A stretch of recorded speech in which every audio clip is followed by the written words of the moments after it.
बात करने के लिए लॉगिन करें www.astrotak.com। देखिए, निर्जला एकादशी एक बहुत महत्वपूर्ण अवसर है और बड़ा साइंटिफिक मामला भी है और बहुत कठोर तपस्या का मामला भी है। ज्येष्ठ शुक्ल पक्ष की एकादशी को निर्जला एकादशी कहा जाता है। भीम ने इसी उपवास को रखा था एकमात्र और मूर्छित हो गए थे, बेहोश हो गए थे, इसलिए इसको भीमसेनी एकादशी भी कहते हैं। भीम को भूख बहुत ज्यादा लगती थी, वृक नाम की अग्नि उनके पेट में जलती रहती थी, इसलिए उनको वृकोदर भी कहा जाता है। और भीम उपवास रखते नहीं थे, तो बहुत समझाया पांडवों ने उनको उपवास रखने के लिए, तो उन्होंने एक उपवास ये रखा निर्जला एकादशी का, लेकिन दोपहर तक आते आते भूख के मारे बेहाल हो गए और बेहोश हो गए। इसीलिए इस एकादशी को भीमसेनी एकादशी भी कहते हैं। इस दिन बिना जल के अगर आप उपवास रखेंगे तो साल की सारी एकादशी का पुण्य फल आपको प्राप्त होगा। अब सोचिए, ज्येष्ठ का महीना, प्रचंड गर्मी, और उसमें आपको कह दिया जाए कि बिना पानी के आपको 24 घंटे रहना है, तो ये कितनी कठोर तपस्या होगी। इसी कठोर तपस्या को निर्जला एकादशी कहते हैं।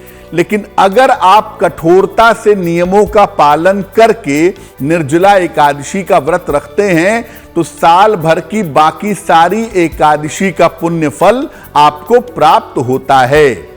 इसके अलावा धर्म, अर्थ, काम और मोक्ष चारों पुरुषार्थों की प्राप्ति भी होती है। निर्जला एकादशी पर अच्छे स्वास्थ्य और सुखद जीवन की मनोकामना पूरी की जा सकती है। देखिए, वैसे तो निर्जला एकादशी पर जल नहीं पिया जाता, लिक्विड नहीं लिया जाता, कुछ खाया नहीं जाता, निर्जल उपवास ही रखते हैं। लेकिन अगर आपकी जरूरत है, आप बीमार हैं, आपका स्वास्थ्य अच्छा नहीं है और आप उपवास रखना चाहते हैं, तो आप लिक्विड लेकर, फल खाकर भी उपवास रख सकते हैं। निर्जला एकादशी पर भगवान विष्णु की उपासना का विधान है। निर्जला एकादशी पर भगवान विष्णु की उपासना की जाती है। आप चाहें तो अपने इष्ट देव की या गुरु की उपासना भी कर सकते हैं। निर्जला एकादशी पर निर्जल उपवास रख करके पूजा उपासना करने के परिणाम अमोघ होते हैं।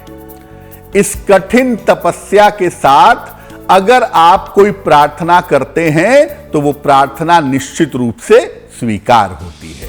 देखिए, होता क्या है कि जब आप बिना जल के उपवास रखते हैं तो शरीर के शुद्ध होने की प्रक्रिया शुरू हो जाती है। और साल भर में निर्जला एकादशी एक बार गर्मियों के समय में आती है। जब आप ये उपवास रखते हैं तो शरीर आपका शुद्ध होता है। लेकिन जैसा मैंने पहले भी कहा कि अगर आप बीमार हैं, आपका स्वास्थ्य अच्छा नहीं है, या आप डायबिटिक हैं, या आपको ब्लड प्रेशर की प्रॉब्लम है, दवाइयाँ खानी पड़ती हैं, तो ऐसी स्थिति में आप जल पीकर और फल खाकर भी उपवास रख सकते हैं। लेकिन कोशिश करिए कि निर्जला एकादशी जैसे पावन अवसर पर अनाज का सेवन ना किया जाए, पहली बात।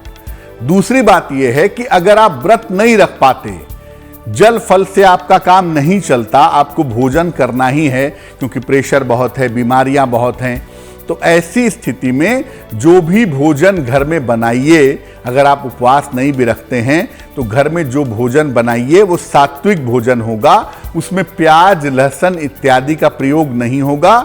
शुद्ध सात्विक भोजन बना करके भगवान को समर्पित करके ये भोजन आप करिएगा। यानी किसी न किसी तरह से एकादशी के दिन, निर्जला एकादशी पर पवित्रता को मेंटेन करिएगा तो आपके लिए बेहतर होगा।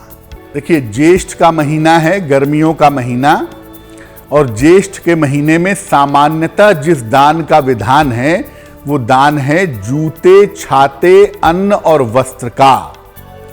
जूते, छाते, अन्न और वस्त्र का दान आप निर्जला एकादशी के अवसर पर कर सकते हैं। लेकिन उससे भी जरूरी है कि निर्जला एकादशी पर आप लोगों को पानी पिलाइए। आप पेड़ों में पानी डालिए, आप पशुओं को पानी पिलाइए, आप राह चलते हुए लोगों को पानी पिलाइए, शरबत पिलाइए, ठंडा पानी पिलाइए। अगर आप निर्जला एकादशी पर लोगों को जल पिलाते हैं, शरबत पिलाते हैं, वृक्षों में जल डालते हैं, पशुओं को पानी पिलाते हैं, तो वो भी बहुत अच्छा रहेगा। और ऐसा करने से निर्जला एकादशी का पूरा फल आपको मिल पाएगा कि एक तो आपने तपस्या की है, तपस्या कर रहे हैं कि स्वयं जल नहीं पिएंगे, लेकिन अगर आप दूसरों को जल का दान करते हैं तो निर्जला एकादशी का पूरा वरदान, पूरा लाभ आपको प्राप्त होता है।